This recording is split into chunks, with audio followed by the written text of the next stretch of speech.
오늘은 말씀 제목은 난 네가 필요해. 따라서 해봅시다. 난 네가 필요해. 네, 이런 제목입니다. 오늘 보니까 놀러 가니까 평소보다 우리 친구들이 더 얼굴 표정도 밝아 보이고 이뻐 보이고 그렇습니다. 자, 여러분, 상대방이 나에게 정말 중요한 사람이고 소중한 사람이라고 느낄 때가 언젠가요? 이 사람은 나한테 정말 중요하고 너무 소중한 사람이야 라고 느낄 때가 가장 기본적으로 여러분들 집에 가서 여러분들 집에 있는 누가 여러분들을 돌봐주세요. 그렇죠? 여러분들의 아빠 엄마가 여러분들을 잘 지켜주시고 돌봐주시잖아요. 부모님만큼 여러분들을 소중하게 대해주시는 분이 없어요. 먹을 것도 주시고 학교도 보내주시고 입을 옷도 주시고 그러죠. 그런데 살아가다 보면은요, 부모님만큼 여러분들이 소중한 사람들을 만나게 됩니다.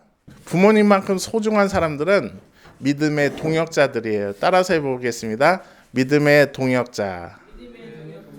그래요. 여러분들, 믿음의 동역자. 여기 보니까 같이 기도도 하고 있잖아요.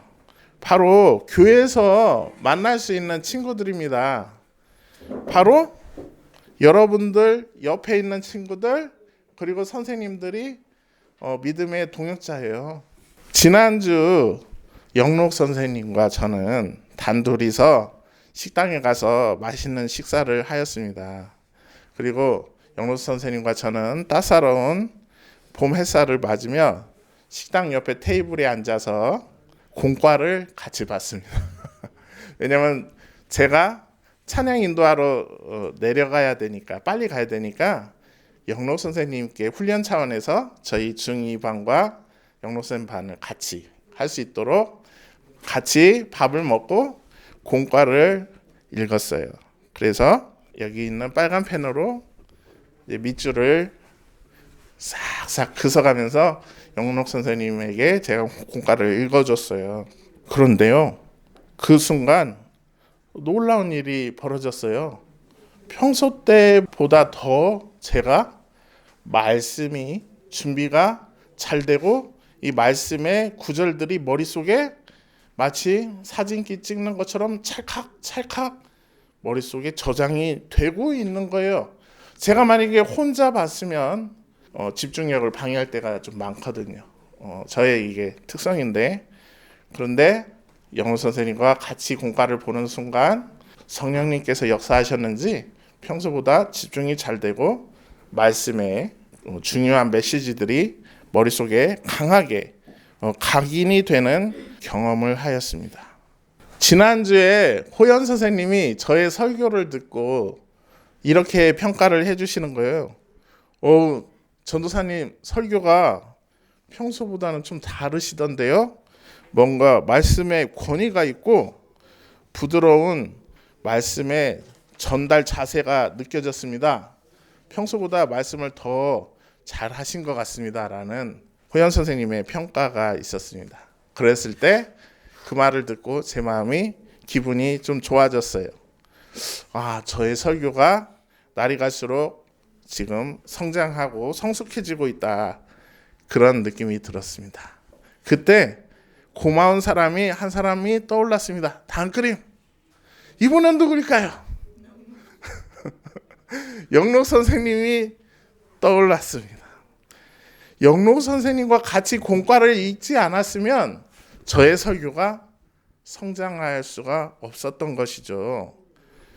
영록 선생님과 같이 공과를 준비하는 그 시간에 성령님께서 우리의 공과가 더 잘 될 수 있도록 도와주셨던 것입니다. 자, 이제 다음 구절을 한번 보겠습니다. 고린도전서 12장에 보니까요, 몸이 하나지만 몸에는 많은 부분들이 있습니다. 자, 우리 몸을 한번 머릿속에 떠올려 보세요. 어때요? 머리가 있고 몸통이 있고 팔다리가 있고 구체적으로는 눈, 코, 입이 있고 귀도 있고 손가락, 발가락이 있죠. 그래서 몸은 하나지만, 여기 사랑이라는 몸은 하나지만 사랑의 몸은 구체적으로 여러 부분으로 나눠져 있어요. 그 많은 부분들, 여기서 이 많은 부분들을 옛날 성경은 지체라고 합니다. 따라서 해봅시다. 지체라고 합니다. 그래서 여러분들이 나중에 혹시 개학생이 되어서 기독교 동아리를 들어가면 지체라는 용어를 많이 쓰게 돼요. 그러나 몸의 부분들이 많다고 해도 모두 두 몸입니까? 한 몸입니까? 한 몸입니다. 그리스도께서 이와 마찬가지입니다. 우리는 한 성령님 안에서 세례를 받아 한 몸을 이루었어요. 유대아 사람이나 그리스 사람이나 노예나 자유로운 사람이나 마찬가지입니다. 모두 한 성령님을 받아 마시게 되어서 한 몸을 이루었다는 거예요. 그렇다는 것은 사랑아, 언제 세례 받아? 다음 주? 사랑이 세례 받고, 세연이는 세례 받았어? 유아 세례 받았지. 세례를 받았으면 한 몸을 이루는 거래요. 예수 그리스도 안에서 우리는 하나인 거예요. 학생들 사이도 하나, 선생님과 학생들 사이도 하나가 된 거예요. 14절에 보니까 몸을 이루는 부분은 하나가 아니고 많습니다. 잘 보세요. 여기 발이 뭐라고 말하냐면 나는 손이 아니니까 몸에 속하지 않아 라고 말한다고 해서 발이 몸에서 떨어져 나간 거예요? 아니죠. 여전히 발은 몸에 붙어 있죠. 그 때문에 발이 몸에 속하지 않는 것이 아니지 않습니까? 자, 귀가 말합니다. 귀가 나는 눈이 아니니까 몸에 속하지 않아 라고 말한다고 해서 귀가 몸에 속하지 않는 게 아니죠. 귀는 여전히 우리 몸에 붙어 있죠. 자, 몸 전체가 눈이면 징그럽다. 그러면은 듣는 것은 누가 해? 귀가 있어야 할 거 아니에요. 그렇죠? 몸 전체가 듣는 데면은 냄새는 뭘로 맡아? 코가 있어야 할 거 아니에요. 자, 이 빨간색 여기가 중요합니다. 자, 우리 선생님들도 학생들도 여기 다 함께 한번 읽어봅시다. 제가 먼저 선창하겠습니다. 형제 자매의 사랑으로 서로 아껴주고 서로 존중하는 일에 앞장서십시오. 이것은 사도 바울 선생님의 말씀이에요. 우리가 예수 그리스도의 안에서 한 몸을 이루었기 때문에 서로가 소중한 거예요. 근데 어떤 지체는 뛰어날 수 있고 어떤 지체는 조금 덜 뛰어날 수가 있어요. 어떤 지체는 일을 되게 잘할 수 있고 어떤 지체는 보살피고 돌봐줘야만 겨우 일을 해낼 수가 있어요. 사도 바울은 뭐라고 말하냐?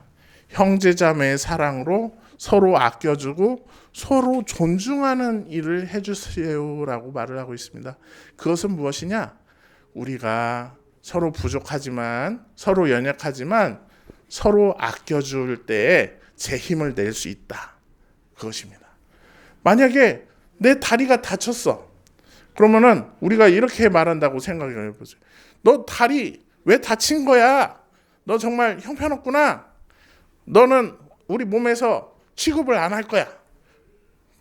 그런데 배가 고픈데 슈퍼마켓에 가서 빵을 사 먹어야 되는데 어떻게 가지? 다리가 없으면 슈퍼마켓까지 걸어갈 수가 없어. 야, 다리랑 다시 화해하자. 다리야, 아까 험한 말 해서 미안해. 근데 너 지금 다리가 다쳤는데 어떡하지? 내가 지금 다쳤어. 나에게 빨간 약을 좀 발라줄래? 그래, 알았어. 빨간 약을 발라줄게. 조금씩 낫고 있는 것 같아. 이제 좀 걸을 수 있는 것 같아. 자, 슈퍼마켓 가서 빵을 사 먹자. 해서 빵을 사 먹으러 갈 수가 있는 거예요. 우리 몸의 각 지체는 이렇게 소중합니다. 전도서 4장 9절에 이런 말씀이 있어요. 두 사람이 한 사람보다 낫지요. 따라서 해봅시다. 두 사람이 한 사람보다 낫지요. 우리가 같이 해야 하는 이유입니다. 여러분들 미국 영화를 보거나 그러면 경찰들이 혼자서 순찰 돌아요? 2명 이상 돌아요? 2명 이상 돌죠. 왜? 범죄자를 제압할 때 혼자는 불리할 수 있거든요. 하지만 둘이 힘을 합치면 범죄자를 쉽게 제압할 수 있죠. 자, 계속 읽어봅시다. 그들이 수고하고 나서 더 나은 품삯을 받거든요. 둘이 일하니까 더 나은 품삯을 받는데요. 10절이 참 인상 깊어요.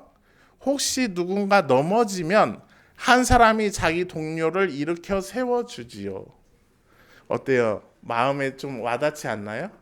같이 있기 때문에 서로 의지가 되는 거예요. 오늘 다현이가 은하 친구랑 친하잖아. 서로 의지할 수가 있는 거예요. 은하야, 아까 선생님 말씀 잘 못 들었어. 숙제 뭐 냈지? 은하가 얘기해 주죠. 다현아, 숙제는 산수 5페이지에서 6페이지까지 문제 풀어오라고 했어. 아, 정말 은하가 있어서 정말 다행이야. 은하가 나한테 숙제를 알려줬기 때문에 내가 숙제를 잘할 수 있어. 이렇게 되는 거예요. 저도 지금 신학대학원을 다니고 있죠. 저도 늘 항상 까먹고 약간 덜렁대거든요. 그래서 교수님께서 어떤 숙제를 내셨는지 가끔 떠오르지 않을 때가 있는데, 동기 전도사님들 단톡방에 정말 천사 같은 한지영 전도사님이라는 분이 계신데, 그분께서 신학 과목마다 내야 할 숙제를 잘 정리해서 몇 월 며칠에는 이거를 A4지 몇 매로 내고, 몇 월 며칠에는 이것을 A4지 한 장으로 요약해서 내고 해서 시간표를 딱 정리해서 단톡방에 딱 올려줘요. 그것만 보면 숙제를 이렇게 정리하면 되겠구나, 이게 딱 떠오르니까 너무나 감사한 거예요. 그래서 우리 동기들이 그 전도사님께 고마움을 표하고 있죠.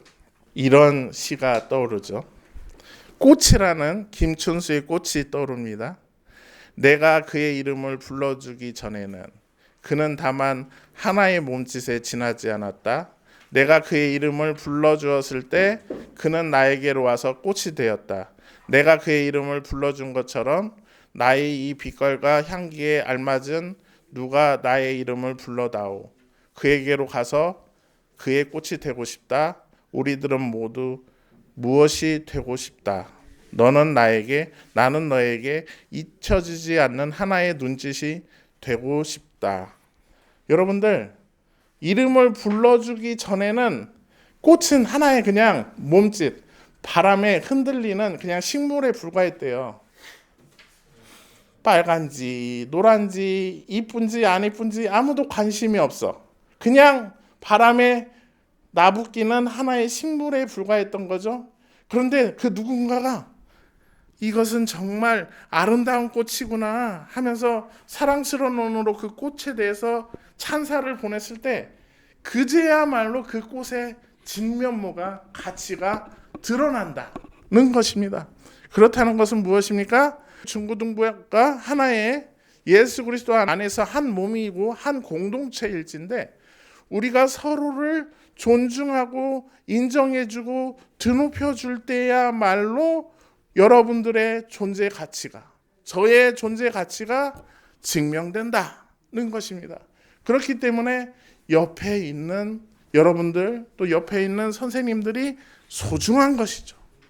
혹시 누군가가 뛰어나지 못하다고, 일을 잘 못한다고 정죄하거나 비난하는 것보다는 잘할 수 있도록 용기를 북돋아주고 기도를 해주고 힘을 더해주고 어깨를 토닥토닥 하면서 용기를 북돋아주는 것이야말로 우리가 해야 될 일이 아닐까 싶습니다.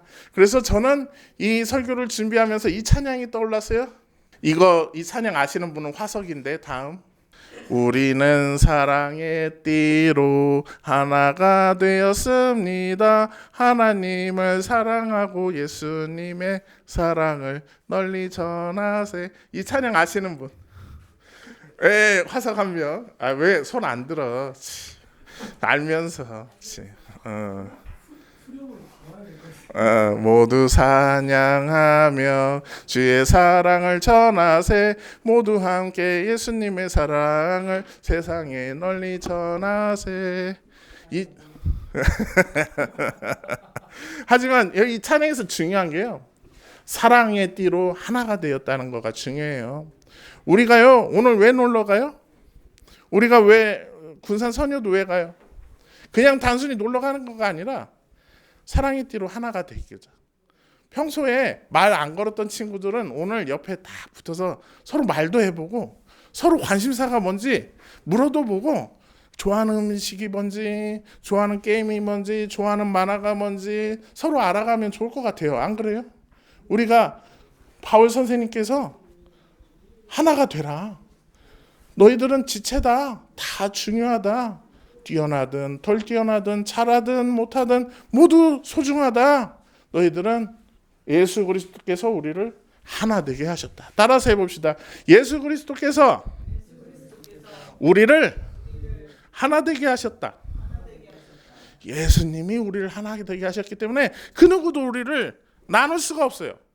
선생님이 만약에 우리를 하나 되게 했으면 우리를 나눌 수 있겠죠. 저는 이 한낱 인간에 불과하니까. 하지만 하나님의 아들 예수께서 우리를 하나 되게 하기 위해서 십자가 위에서 죽으심으로써 우리의 모든 죄를 사하시고 우리의 막힌 담을 헐어버리시고 우리가 서로 편견 없이 사랑으로 하나 될 수 있게 하셨다는 것입니다.